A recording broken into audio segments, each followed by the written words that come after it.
आशीष study point पर स्वागत करता हूँ। आज हम लोग मैथ का एक चैप्टर अर्थमेट्रिक प्रोग्रेशन पढ़ेंगे, जिससे क्वेश्चन हर एक बार एग्जाम में पूछा जाता है। हर एक बार क्वेश्चन एग्जाम में पूछा जाता है। सबसे पहले हम लोग एपी का कुछ बेसिक जान लेते हैं, जो हमारे बुक में 5.1 में जिसका जिक्र किया गया है। जैसे एपी में शुरू होता है फर्स्ट टर्म, पहला पद, एक होता है दूसरा पद। वैसे तो बहुत सारे टर्म होते हैं, लेकिन मुझे कॉमन डिफरेंस फाइंड करने के लिए दो सिर्फ फर्स्ट और सेकंड टर्म की जरूरत होती है, जिसे हम कॉमन डिफरेंस में लिखते हैं a2 माइनस a1, मतलब कि second term minus first term. Clear. उसके बाद एक होता है नंबर ऑफ टर्म, मतलब कि पदों की संख्या, जिसे हम n से डिनोट करते हैं। और एक होता है अंतिम पद, जिसे लास्ट टर्म, जिसे n या tn या an से हम सूचित करते हैं। जैसे सबसे पहले मुझे इस चीज को सिखाया जाता है, जो हम एपी में टर्म किस तरह से फाइंड करेंगे, टर्म कैसे ज्ञात करेंगे। जैसे कोई एपी है 2 4 6 डॉट 2 4 6, इसमें बोलेगा जो इसका 48 टर्म्स फाइंड करने के लिए या ज्ञात करने के लिए। तो मुझे ये बात पहले फर्स्ट टर्म, जिसे हम पहला हिंदी में पहला पद बोलते हैं, a1 से डिनोट किया जाता है 2, और एक होता है दूसरा पद, जिसे हम a2 से डिनोट करते हैं, वो है 4। और इस सबसे पहले मुझे ये बात बताना, कोई भी टर्म ज्ञात करने के लिए मुझे a की और d, मतलब कि फर्स्ट टर्म और कॉमन डिफरेंस उसे कहते हैं जो हर एक एपी के बीच में एक समान अंतर को दर्शाता है। जो हर एक टर्म के बीच में क्या एक समान अंतर को, एक कॉमन डिफरेंस को दर्शाता है। इससे निकालेंगे सारांश a2 माइनस a1, जो a2 कितना है 4, a1 कितना है 2, कितना हो गया 2। उसके बाद हम लोग ये बात जानेंगे, जो 48 टर्म्स को लिखने के लिए मुझे क्या करना होगा। अगर मुझे a48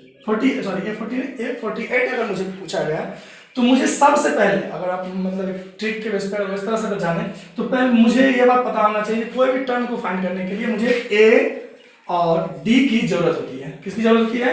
a और d की।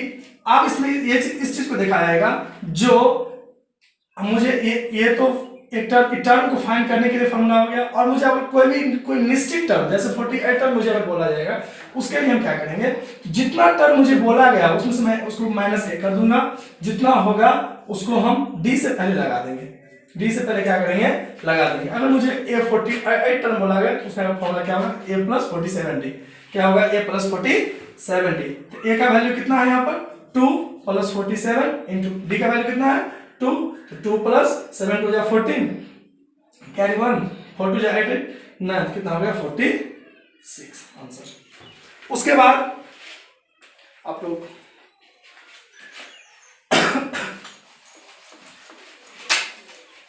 उसके बाद मुझे इस बात पता लगाना है, जो कौन से एपी में कौन से टर्म हो सकते हैं या कौन से टर्म एपी में जा सकते हैं। जैसे मैं दो सीरीज लिखता हूं, जैसे 6 12 18 24 डॉट एक लिखता हूं 4 6 9 8 15 डॉट। इसमें से अगर मुझे बोला जाएगा जो कौन से टर्म एपी में है, एपी में कोई भी क्वेश्चन अगर एपी में बनेगा या होगा, उसके लिए मुझे उस सीरीज को एपी में होना जरूरी है। अगर उस सीरीज एपी में नहीं होगा, तो इसका मतलब उसका कोई भी चीज फाइंड नहीं हो पाएगा। तो एपी में होने का मतलब है जो उसके हर एक टर्म के बीच में, उसके हर एक टर्म के बीच में एक कॉमन डिफरेंस क्या होना चाहिए, एक कॉमन डिफरेंस होना चाहिए। जैसे हम देखते हैं जो 12 और 6 के बीच में 6 का डिफरेंस है, और 18 और 12 के बीच में वो भी 6 का डिफरेंस है, और 24 और 18 के बीच में भी 6 का डिफरेंस है। मतलब देखिए जो तीनों टर्म इसी तरह चलता चले जाएगा, तो इसी टर्म, तो इसमें एक कॉमन डिफरेंस जो है, जिसे हम 20 कहते हैं, कितना है 6 है।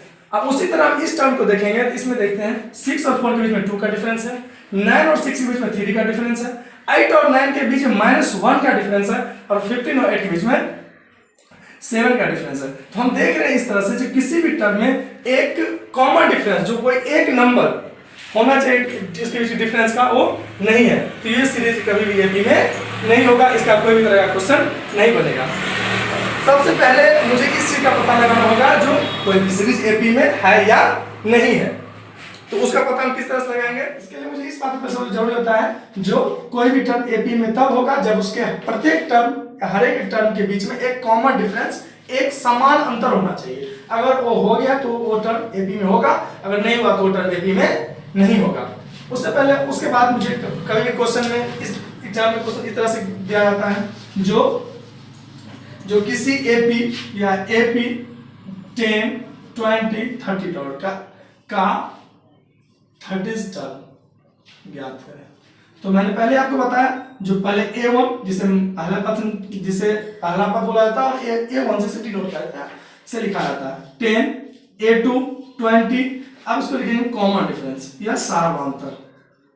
हम लोग व्याकरण के लेक्चर में पढ़ाते हैं तो इंग्लिश सार्वंतर, जिसे हम डी से सूचित करते हैं कॉमन डिफरेंस, मैंने पहले ही बोल दिया है। इसका फॉर्मूला होता है A2 माइनस A1। डी या कॉमन डिफरेंस पॉजिटिव हो सकता है, नेगेटिव हो सकता है और जीरो भी हो सकता है। मतलब प्लस में भी उसका कॉमन डिफरेंस आ सकता है, माइनस में भी आ सकता है और उसका जीरो भी हो सकता है। क्लियर? A2 कितना है 20 और A1 कितना है 10, तो कॉमन डिफरेंस कितना हो जाएगा 10। अब मुझे पता है A30 को फाइंड करने के लिए मुझे क्या करना, सबसे पहले मैंने पहले ही बता दिया है, जो A30 को फाइंड करने के लिए मुझे, या कोई भी टर्म को फाइंड करने के लिए मुझे A और D की जरूरत होती है। किसकी जरूरत होती है? A की और D की जरूरत होती है। उसके बाद हम देखेंगे जो कौन सा टर्म हमसे पूछा जा रहा है, जो टर्म हमसे पूछा जाएगा उसमें से माइनस एक को लेस कर देंगे और D से पहले उसको बैठा देंगे। जैसे A प्लस D, 30 टर्म पूछा गया, 30 में से 1 माइनस कर देंगे, 29 उससे पहले क्या करेंगे, 29 उससे पहले हम लगा देंगे। अब यहाँ देखते हैं A का वैल्यू होता है 10 और 29 इंटू D का वैल्यू कितना है 10, तो 10 प्लस 29 में जो 10 से मल्टीप्लाई करेंगे तो 290, ऐसा कितना होगा 3। उसके बाद इसी तरह एक और क्वेश्चन लेते हैं, जैसे 4, 6, 8, 10, 12 डॉट डॉट डॉट का 35वां पद ज्ञात करें। अब इस क्वेश्चन को कैसे बनाएंगे, जस्ट लाइक जिस तरह से मैंने पहले क्वेश्चन को बनाया है, जैसे पहले लिखेंगे इस, अगर एग्जाम में इस क्वेश्चन को मुझे अगर 2 नंबर में पूछा जाता है तो उसको हम क्या करेंगे, तो पहले इस रूप में सजा लेंगे, A1 = 4 लिख लेंगे, A2 = 6 लिख लेंगे, D common difference A2 minus A1 मतलब 6 माइनस 4 = 2। इतना निकालने के बाद हम देखेंगे कौन सा टर्म हमसे पूछा जा रहा है। तो कितना, कौन सा टर्म 35। A35 = तो मैंने पहले ही बोल दिया जो किसी भी टर्म को फाइंड करने के लिए मुझे A और D की जरूरत होती है, और जो टर्म हमसे पूछा गया उसमें से हम एक लेस कर देंगे, तो 35 उसमें से एक लेस करेंगे 34। तो A का वैल्यू कितना है 4 प्लस 34, D का वैल्यू कितना है 2, तो 4 प्लस 4 2 8, 4 3 6, होता है कितना 68, और 68 को 4 से कितना 72, कितना होगा 72। इसी तरह से क्वेश्चन, और अगर इसको मुझे अगर ऑब्जेक्टिव में पूछा है तो इतने करने की जरूरत तब नहीं है, तब तो माइंड में ही पहला टर्म ये 35 टर्म पूछ रहा है। A35 = A plus 34D। अब A का वैल्यू तो यहाँ है 4 और प्लस 34 और D का वैल्यू कितना, यही सब लेस करके निकाल देंगे कितना 2, तो 4 प्लस कितना हो जाएगा 68 और 6 में 72। इस तरह से बनाएंगे हम। मेरा ऑप्शन कहीं ना कहीं क्या होगा 72 होगा, उसमें टिक लगा देंगे, मेरा आंसर आ जाएगा। ठीक, वैसे हम पहले इसका कुछ बेसिक पढ़ा लेते हैं, उसके बाद हम और जिसमें कोई टर्म का मिसिंग हो, या तो टर्म याद करना होगा। अगर कोई टर्म का मिसिंग हो, जैसे A कभी क्या करता है, तो मेरे पास एक फॉर्मूला होता है A plus n-1 into D = A1 an। तो इस टर्म को फाइंड करने के इसमें क्या किया जाएगा, तो कभी कभी A को मिसिंग कर देगा, कभी कभी n को मिसिंग कर देगा, कभी कभी an को मिसिंग कर देगा, कभी D को मिसिंग कर देगा, कोई एक टर्म को हमें मिसिंग कर देगा। तो कोई भी एक टर्म को फाइंड करने के लिए मुझे इस फॉर्मूला का सहारा लेना होगा, जो मैं नेक्स्ट वीडियो में आप लोगों को बताऊंगा। उसके बाद एक एसन का आता है n/2 2a plus n-1 into D, जो इसमें किसी भी n पदों का योग ज्ञात किया जाता है। और कभी कभी एसन का ये फॉर्मूला भी आता है n/2 a प्लस an। मैंने पहले बता दिया, जो an को हम लोग tn या l से भी लिख सकते हैं। तो हम लोग नेक्स्ट वीडियो में हाँ, नेक्स्ट वीडियो में हम लोग इस चीज का चर्चा करेंगे, जो कोई भी मिसिंग अगर हमको दे दे, कोई भी जैसे ए को मिसिंग कर दे या डी को मिसिंग कर दे या एम को मिसिंग कर दे या एन को मिसिंग कर दे, अगर इस टाइप का कोई भी क्वेश्चन अगर हमारे पास आएगा तो हम सबसे पहले क्या करेंगे, तो उसको हम इस फार्मूले पर a plus n minus 1 into D equal to n, इस फार्मूले पर डालकर हम उसको बताएंगे और उसको फाइंड निकालेंगे। ठीक है, आज के लिए।